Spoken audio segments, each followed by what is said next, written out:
নাফিসা জান্নাত আঞ্জুম ক্লাস 10-এর ছাত্রী খুনি শনাক্ত হয়েছে।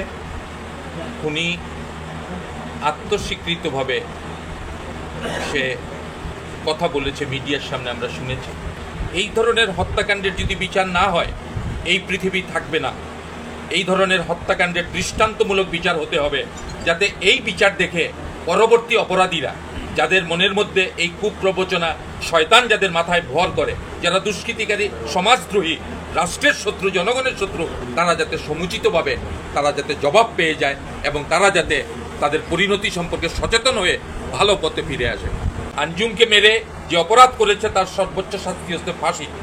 এক আঞ্জুম চলে গেছে, কোটি কোটি আঞ্জুম বাংলাদেশে আছে। আজকে শিশুরা 2 দিন পরে আঞ্জুমের মতো বয়সে রূপান্তরিত হবে। তাদের স্বাধীনতা, তাদের নিরাপত্তা কে দেবে?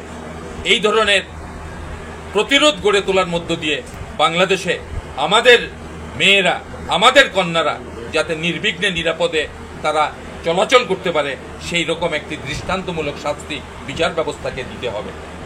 আত্মস্বীকৃত খুনি সে বলেছে, এটা চার্জশিট দিতে বেশি সময় হওয়ার প্রয়োজন নাই। আমরা আশা করব 15 দিনের মধ্যে কুলাউড়া থানা পুলিশ চার্জশিট প্রদান করবে এবং বিশেষ আইনে বিশেষ ট্রাইব্যুনাল গঠনের ব্যবস্থা আছে।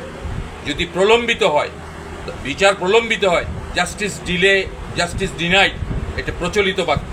কাজেই আমি বিচার ব্যবস্থার প্রতি আহ্বান জানাবো দ্রুত এটার বিচার সম্পন্ন করা।